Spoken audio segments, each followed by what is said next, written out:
Hey, feeling good, like I should. When in dark, I walk around the neighborhood, feeling blessed. Alrighty, let's take a look at our lesson today for lesson 5.2.3. All right, so solving systems algebraically. This is kind of it's a big idea here that's going to save you a tremendous amount of time. Just like when we were doing the 5D process last year with word problems, we could have solved problems by setting up tables or doing a guess and check process. But once we learned how to solve it algebraically, we realized, hey, we can get this done in 2 or 3 steps. This is much, much easier, much, much faster. And that's our goal. We want to be able to get our accurate answers as efficiently as possible. So that's what today's lesson is going to show us that we can do. Now, we can still solve these problems by setting up tables and graphing and looking for the intersection points. That gives us multiple ways to prove that our answers are correct. Algebraically, this strategy that we're going to call the equal values method is going to be a great strategy for you. So far, in section 5.2, you have solved systems of equations by graphing 2 lines and finding where they intersect. However, it's not always convenient, nor is it always accurate, to solve by graphing. Today, you will explore a new way to approach solving a system of equations. The questions to ask yourself or your teammates, if you're working with teammates, include how can you find the rule, how can you compare the rules, and how can you use what you know about solving equations. So let's take a situation here where we got a bunny and a cat. It says use tables and a graph to find and check the solution for the problem below. I'm actually going to take the graphing part out and let's just focus on the table for now. I feel like if we start with a table, most of you know how to take the data from the table and put it onto a graph and see the intersection point. I would hope by now. However, never a bad idea to practice the graphing part. So if you feel like you need more practice with the graphing, don't hesitate to do that and check to see that the answer that you get in your graph is the same as the answer that we found in the table, and eventually the answer that we find by solving it algebraically. So here's the situation. Barbara has a bunny that weighs 5 pounds and gains 3 pounds per year. Her cat weighs 19 pounds and gains 1 pound per year. When will the bunny and the cat weigh the same amount? All right, so if we're going to create rules for this situation, we just need to identify what is the growth rate and what is the starting amount. So we start with the bunny, and it says that its growth rate is it's growing at a rate of 3 pounds per year, and it started at 5 pounds. So the M is 3 and the B is 5, which would give us the rule. Well, let's not expose the rule yet. And then the cat starts off at 19 pounds, but gains 1 pound per year. Now, it's important for us to understand what variables X and Y represent in these situations.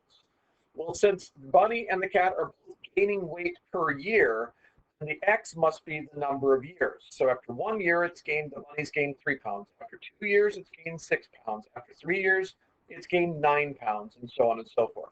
And then Y is going to represent the total weight of the animals, of the bunny and the cat. So what rules apply to the situation? Well, the bunny would be Y equals 3x plus 5, and the cat would be Y is equal to 1x plus 19, but we'll just call that X. So what I'd like for you to do is set up the table for the bunny and for the cat, and write in the starting amount for each one, and then go ahead and apply the growth rate to complete these tables. I'm going to go ahead and pause. You take a couple minutes to get that taken care of. Alrighty. So if this bunny is growing at a rate of 3 pounds per year, then we're going to have our growth rate show up in the table as such. After 5 years, it should weigh 20 pounds because 3 times 5 is 15 and 15 plus 5 is 20. We'll just keep going until we get like we've got enough in here.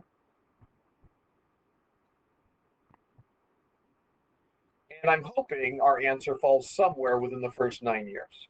Let's go to the cat. The cat is gaining 1 pound per year, so this would be 20, 21, 22, 23. after 5 years, the cat is still heavier than the bunny. The cat weighs 24 pounds and the bunny weighs 20. So let's keep going. 6 years, 25, then 26, then 27, and 28, and we've got our answer. If we take and highlight year 7, both of them weigh 26 pounds. So that would be the answer to the question. When will the bunny and the cat weigh the same amount? In this case, we used a table, and we did find the answer in the table. And that's great. So we don't really need to graph it. Where we might want to graph it is if maybe it was after 6.5 years or 5 3/4 years. You would not find that data on the table, so you would need the graph to find that intersection point. But here we get the answer. They are going to weigh the same after 7 weeks. Now, enter in the equal values method. Okay? If we think about this in terms of plugging in some algebra tiles onto an algebra equation map, you can see that the weight of the bunny would be 3 x's, right? Because that's the amount of growth per year, or well, whatever. Yeah, it's growing by 3 pounds per year, and then there's only 1 x there, which means it only grows by 1 pound per year. Okay, so y equals 5 plus 3x and y equals 19 plus x are the equations that fit each one of those situations that we stated over here. Even though they reverse the order of those, it doesn't make any difference. So what we're going to do is we are going to solve this system of equations. And it's based on this basic idea, saying this: if y is equal to this and y is also equal to that, then this has to be equal to that. Okay, so let me just back this up a little bit. If I were to say y was equal to 5, and then I also said y is equal to 3 plus 2, then 5 has to be equal to 3 plus 2. Does that always work? Yes, it actually always does work. We could also say this: if we say y is equal to 5 and y is also equal to x plus 2, then y has to be equal to x plus 2, which would mean that x would have to be equal to 3. And then we're using that to solve problems, right? So here we've got a situation where we're saying y is equal to 5 plus 3x and y is also equal to 19 plus x. So therefore, 5 plus 3x has to be equal to 19 plus x. So when we get down to here, write an equation that represents this balance. That is exactly what we need to write down. So now we're going to solve for x. And once we solve for x, we are going to find out the number of years that it will take for this quantity to be the same as this quantity, because both of them are the same, because both of them are equivalent to the y, and the y is not changing its value. It's the same for both of those situations. So let's go ahead and solve this particular equation. Solve for x right now. I'm going to pause it, and then I'll do the reveal for the work, and we'll reveal our answer. Alrighty, let's take a look at the work. So we're going to start off with this as our equation. Then we need to get our x's all by themselves on one side, so the x's will zero out here. Then once we have that as 5 plus 2x equals 19, then we need to get our x's all by themselves, so we'll take away 5 from each side. That leaves us with 2x's is equal to 14, and if 2x is equal to 14, then 1x has to be equal to 7. So that means that x is equal to 7, which absolutely agrees with what we saw in our table. We said from the table that it would take 7 weeks, and that's what we got for our value for x when we solved this equation using the equal values method. Now it's called the equal values method because we know both of these expressions, the 5 plus 3x and the 19 plus x, are equal because they are both equal to y, which is the same in both situations. So now we can use this within our rules to figure out what would the bunny and the cat weigh after 7 weeks. So we would say, okay, so 5 plus 3x is equal to 19 plus x, and that means that 5 plus 3 times 7, which is 21, has to be equal to 19 plus 7. So 5 plus 21 is 26, 19 plus 7 is 26. That verifies that they would both weigh 26 pounds after 7 weeks, which is precisely what we said here using the table. So which took less time? Which one was more efficient? I think most of you will agree that using the equal values method is much more efficient because you don't have to worry about having an answer that's a decimal number that won't show up on a table. And you don't have to worry about finding an intersection point where it's kind of hard to figure out what the exact coordinates are of your intersection point because they're decimal numbers. So using the equation to solve algebraically is by far the most efficient way of getting to an answer. All right, let's look at a different situation. It says here that Post Falls High School in Idaho has 1,160 students and is growing at a rate of 22 students per year. And Richmond High School in Indiana has 1,900 students, but it is shrinking by 15 students per year. So we're not going to graph, we're not going to create a table, we're just going to write a rule for each one of these situations. So go ahead, identify the growth rate and the starting amount for each one of these high schools. And the fact that one of them is growing and one of them is shrinking needs to be considered as a part of your growth rate and as a part of your rule. Go ahead and figure that out. All right, so what do we have here? Let's start off with Post Falls. The growth rate was 22 students per year, where X represents the number of years and Y represents the total number of students. Plus the original, they started when the survey was done, it was 11,000 or 1,160 students. So Y equals 22X plus 1160. And then Richmond is declining or reducing its student population by 15 students per year, but they started out with a much higher population of 1,900.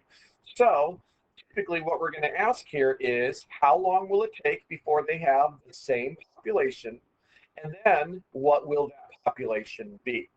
So we're going to set this up as such. We're going to say if Y is equal to 22X plus 1160 and Y is also equal to negative 15X plus 1900, then we can state emphatically that 22X plus 1160 has got to be equal to negative 15X plus 1900. Okay? Once again, the Y's, Y is equal to this and Y is equal to that, which means that these two guys have to be the same thing since the Y's are the same thing. If these are equal to each other, then they have to be equal to each other.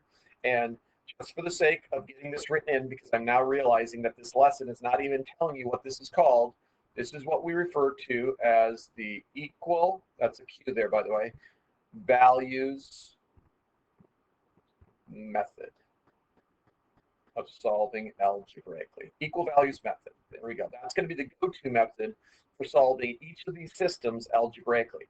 There are strategies that we could teach, and there are strategies you will learn in high school. But 8th grade, we're going to focus on this because it's easy to understand and it makes sense. All right, so let's go ahead and solve for x. Oh, what's going on down there? Did we not, did I not cover that up? Hold on for a second. I can't have an early review. All right, let's go. So since I got 22x's over here and negative 15x's over there, I figured probably adding 15x to each side would be the best way to go. So we end up with 37x's is equal, or plus 1,160 is equal to 1,900. Now I'll subtract the 1160 from each side, so we get 37x is equal to 740. And what do you multiply times 37 to give you 740? That would be 20. So x has to be 20, which means that it'll take 20 years before the populations are the same for each one of these schools. So now the second part is what would the populations be? So we're going to take this same equation and we're going to plug in x, which is 20, to each one of them and simplifying them. This would, in essence, check to make sure you got your equation and your solution right, I should say. But it'll also tell us what the population will be after that amount of time. So go ahead and plug these numbers in. Plug in 20 for 22 and 20 times 22, that's your x here, and then the 20 times negative 15, that's your x here, and go ahead and simplify. I would pause and then unpause, but it's like the time I would do that. Hopefully, you've already paused yourself and you've got the answer. So I'm just going to go ahead and move forward, assuming that you paused and you did your work and you're excited to see if you got your answer correct. So we're going to go ahead and combine like terms eventually. So we get 1,600. That is our population. So in 20 years, Post Falls, Idaho is increasing by 22 students per year. So in 20 years, they've gained 440 students for a grand total of 1,600 students. But Richmond High School lost 300 students in that same time period. Both, after 20 years, have the exact same population. So up until that 20-year period, Richmond has the higher population. But after the 20-year period, now Post Falls, Idaho has the higher population, assuming that the trend continues beyond 20 years, which is quite an assumption if you ask me. And that does it. That's it for today's lesson. So we had a couple of examples. I guarantee you the homework is going to have a lot of these types of problems. And this is going to be the main part of solving problems on Chapter 5's test. So you got to make sure that you practice this as much as you possibly can.